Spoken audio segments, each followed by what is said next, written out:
tardes a todos. Antes que nada quiero agradecer al Club de Derecho y a la Universidad Austral por haberme convocado en esta jornada de tan renombrados expositores. Sé que tenemos poco tiempo, mi tema básicamente va a ser crowdfunding, porque la ley de apoyo al capital emprendedor trata bastantes cuestiones relacionadas con el financiamiento. Y bueno, un poco recurriendo a la misma metodología que el doctor Vítolo, voy a hacer un análisis etimológico de la palabra crowdfunding, que es una voz inglesa que está compuesta de dos voces. Crowd, que significa multitud, y funding, que significa financiamiento. Básicamente es financiamiento colectivo. Para ponerlo en términos gráficos, imaginémonos una página web, que detrás de esa web obviamente hay una sociedad, que es el intermediario.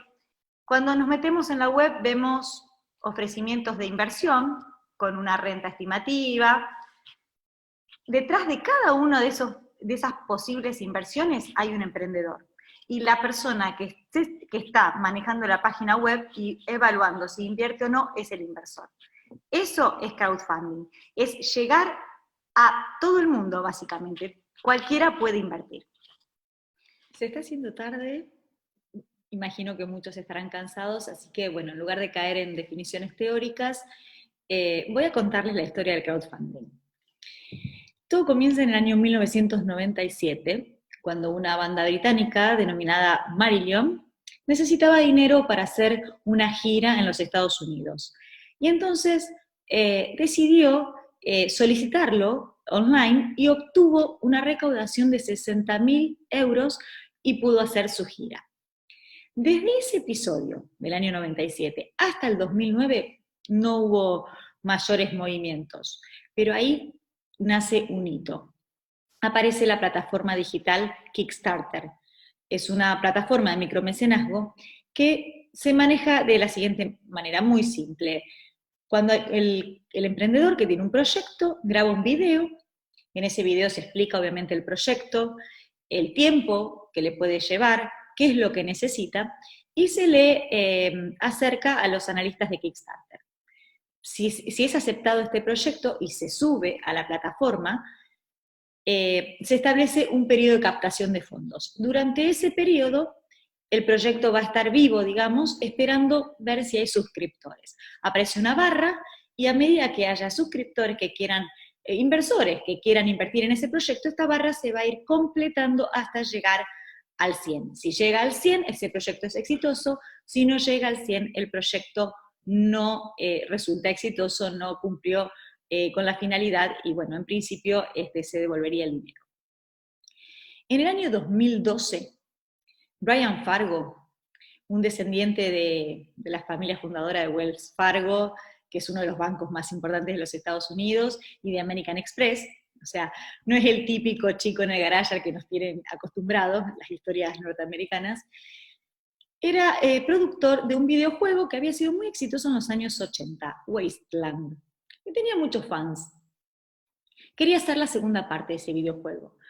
Comienza a recorrer compañías para sacar una línea de inversión, pero todas las respuestas eran negativas. Él sabía que los fans estaban dispuestos a aportar y decide colgar este proyecto en Kickstarter.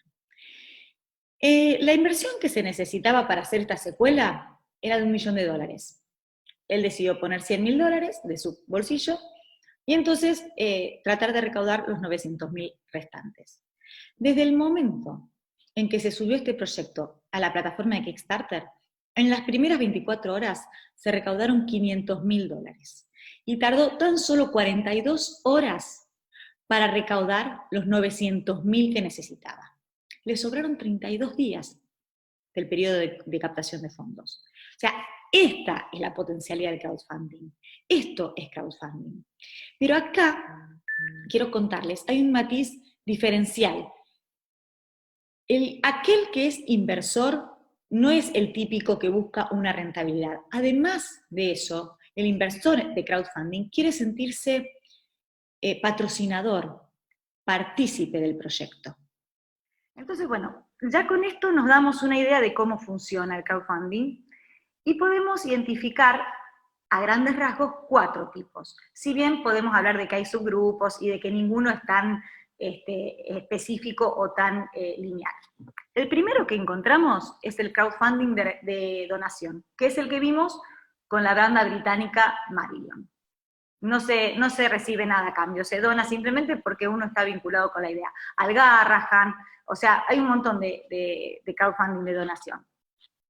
El segundo crowdfunding es el de recompensa. Obtengo algo a cambio, un bien o un servicio. El tercero es el crowdlending. Lending es de préstamo, de prestar. Entonces, realizo un préstamo como inversor y obtengo capital más intereses.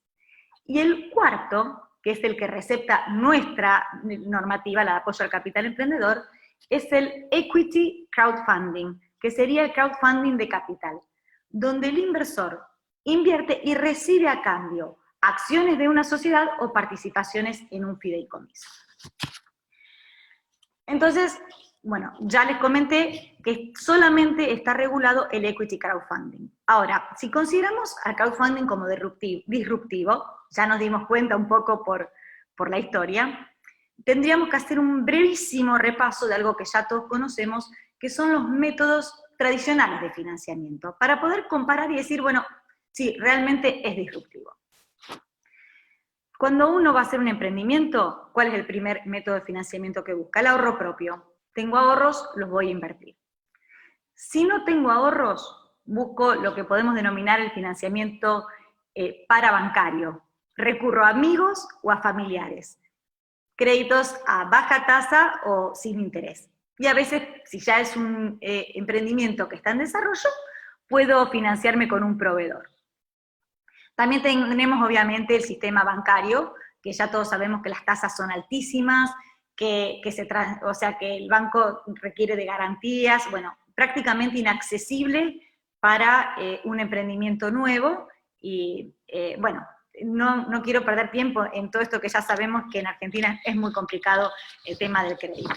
Tenemos el sistema bursátil, que tampoco es apropiado para emprendimientos que recién comienzan. El tema de la colocación de acciones o las obligaciones negociables no son para cualquiera. Y finalmente tenemos el socio capitalista, para las sociedades cerradas. Y acá quiero detenerme un poco, porque estos problemas que vamos a ver al evaluar el socio capitalista son los mismos que vamos a encontrar hoy, incluso con el crowdfunding. ¿Qué pasa? Uno comienza una sociedad, no tiene dinero, busca un socio capitalista, en un primer momento son todas mieles, como en todas las relaciones, y después empiezan las rispideces.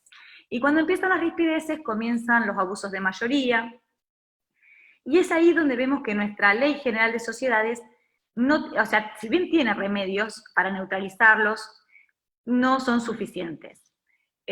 Podemos ver cómo países limítrofes o latinoamericanos, Chile, Brasil, Ecuador, también Uruguay, sí están de alguna manera respaldando al inversor.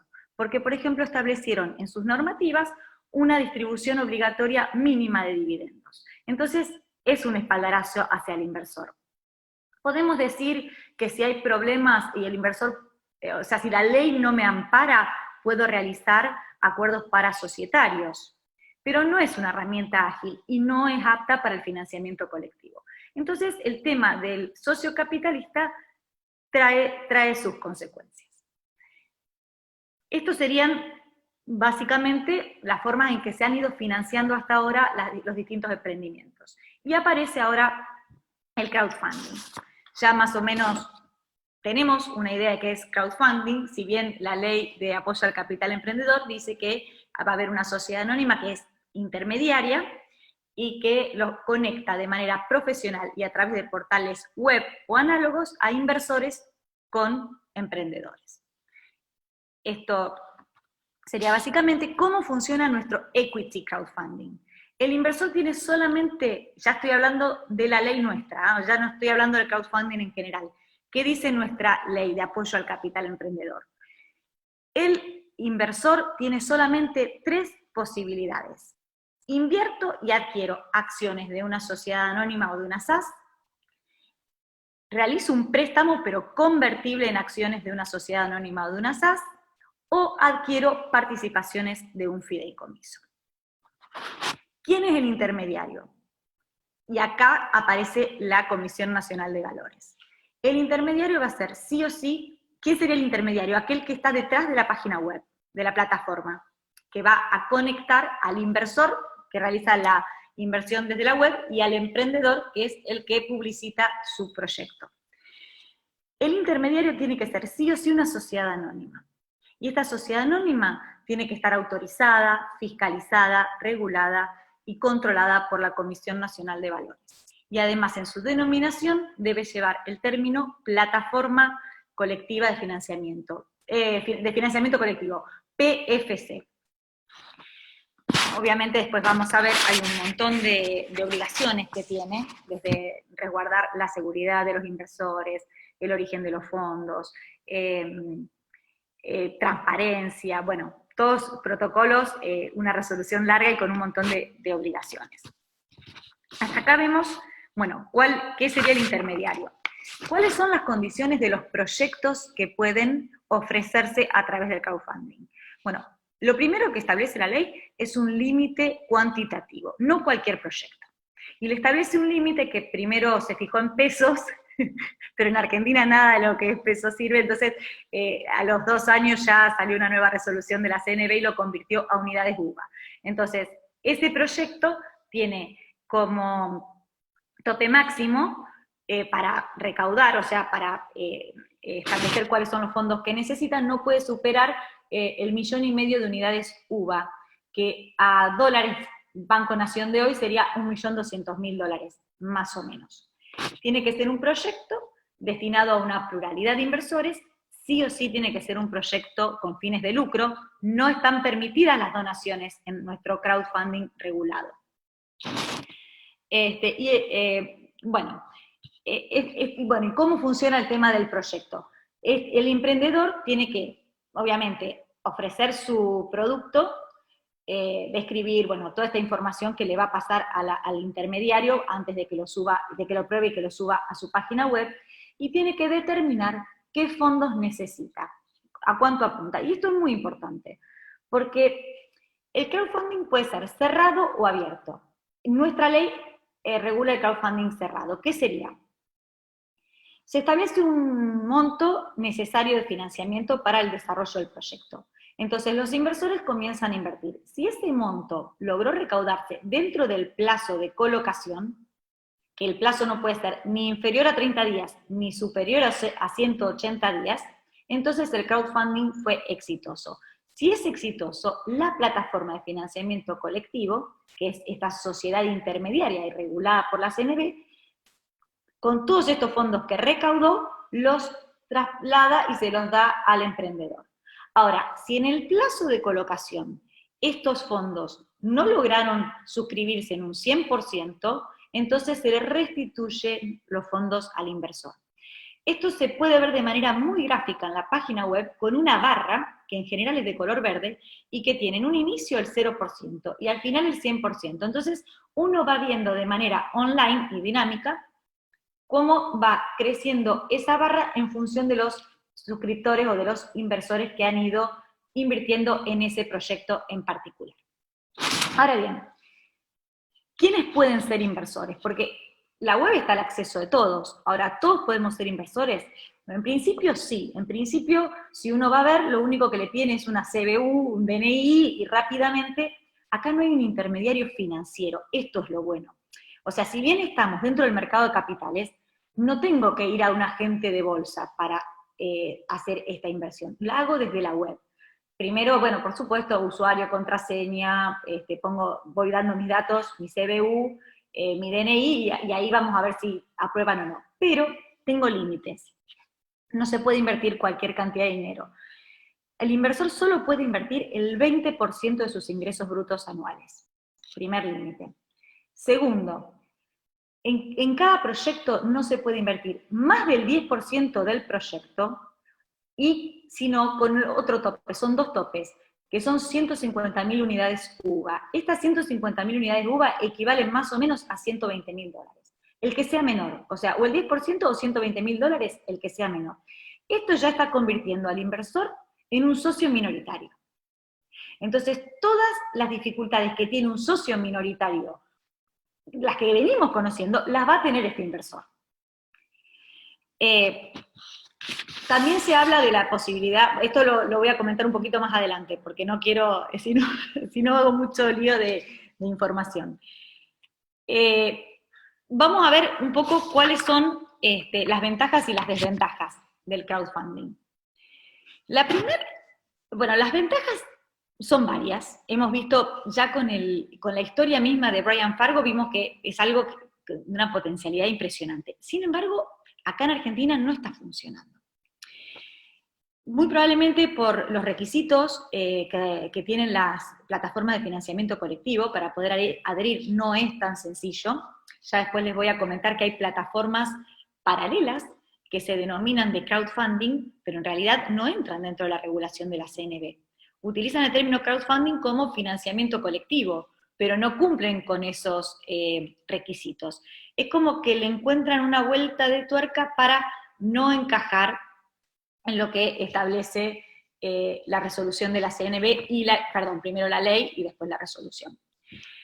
Las primeras ventajas que tenemos es el bajo costo. Es un financiamiento de bajo costo, nada que ver con los costos bancarios, no hay un intermediario financiero como dijimos, genera publicidad. Una vez que el proyecto fue aceptado, está en una página web, para el emprendedor es muy interesante poder estar. Pero, ¿cuáles son los problemas para el inversor? El primero de todos es el fracaso del proyecto. ¿Por qué? Porque esta plataforma, que es la intermediaria, no tiene que realizar un análisis de factibilidad del proyecto, no realiza una calificación de riesgos. Simplemente pide unos datos, considera que la responsabilidad, la manifestación es, la responsabilidad de la veracidad de lo manifestado es solamente del emprendedor. Entonces, así como aceptó el proyecto porque está dentro de determinados parámetros, ya no tiene más responsabilidad. La única responsabilidad es captar los fondos y si se completó el 100% del monto a financiar, se lo traslada al emprendedor. ¿Y qué pasa? Muchas veces se tratan de emprendimientos muy novedosos, startups, estas ideas lleno de creativos y de ideas que uno dice, wow, son impresionantes. Pero en general tienen una deficiencia en cuanto a formación para gestión de negocios o realizar un plan de negocios. Entonces, son proyectos que si no están bien administrados o gerenciados, no llegan a buen puerto y terminan fracasando. Y el inversor, como estamos hablando de un equity crowdfunding donde uno se asocia en el proyecto, pierde todo lo que invirtió. Ese es el primer punto, el primer riesgo. Y el riesgo es muy grande en el sentido de que el inversor es un microinversor, no es un inversor capacitado, es una persona que se metió en una página web y vio la posibilidad de generar una renta adicional. No puede recibir asesoramiento financiero del intermediario, o sea, de la plataforma de financiamiento colectivo. Y hay una desproporción en la información, porque el emprendedor solo muestra lo que quiere mostrar. Entonces, está muy desamparado el inversor en este sentido. Después pasamos a la iliquidez. ¿Por qué hablamos de iliquidez? Porque si bien tiene que haber un mercado secundario, o sea que dentro del mercado de capitales se puedan vender estas participaciones o estas acciones, si no funciona el crowdfunding, obviamente no hay mercado secundario. Es decir, que una vez que se invirtió, ya es muy difícil que se pueda revender la participación adquirida. Después tenemos los abusos societarios. Por ejemplo, si adquiero acciones, puede ocurrir que hagan un aumento abusivo o innecesario de capital dentro de la sociedad, que no distribuyan dividendos, no tener control obviamente en el gobierno de la sociedad. Esto está, todos conocemos las complicaciones de todas estas situaciones, pero acá nos encontramos con un inversor que es diferente y que la ley no lo contempló desde ese punto de vista. Porque como dijimos antes, este inversor no busca solamente un rédito, no le bastan los derechos patrimoniales y políticos. Es un inversor que está atado y vinculado a la idea, a ideas de impacto social, a proyectos que tengan un impacto ambiental. Y bueno, no hay ninguna regulación ni protección para esta inversión este inversor en este caso. Sí pueden recurrirse, por ejemplo, para evitar aumentos abusivos de capital, a la suscripción preferente, que en la SAS debería ser pactado de manera expresa. Hay varias cuestiones, también se pueden emitir acciones con dividendo fijo, se puede establecer esto de las acciones con o sin voto, recompensas, se puede recurrir al compulsory buyout, que sería la obligación que tendría la sociedad o los socios de comprarle, de recomprarle esa participación al inversor si el proyecto fracasa o no va cumpliendo con las etapas acorde a lo convenido. Otro riesgo que también se encuentra es en los préstamos convertibles en acciones. ¿Qué pasa? Puede que la sociedad decida no convertir ese préstamo en acciones, o el mismo inversor que no lo quiera convertir. Antes de la conversión, pueden haber distribuido todos los dividendos, o pueden haber realizado un aumento de capital antes de que ese préstamo se convierta en acciones. Entonces, fracasan, o sea, frustran las expectativas del inversor.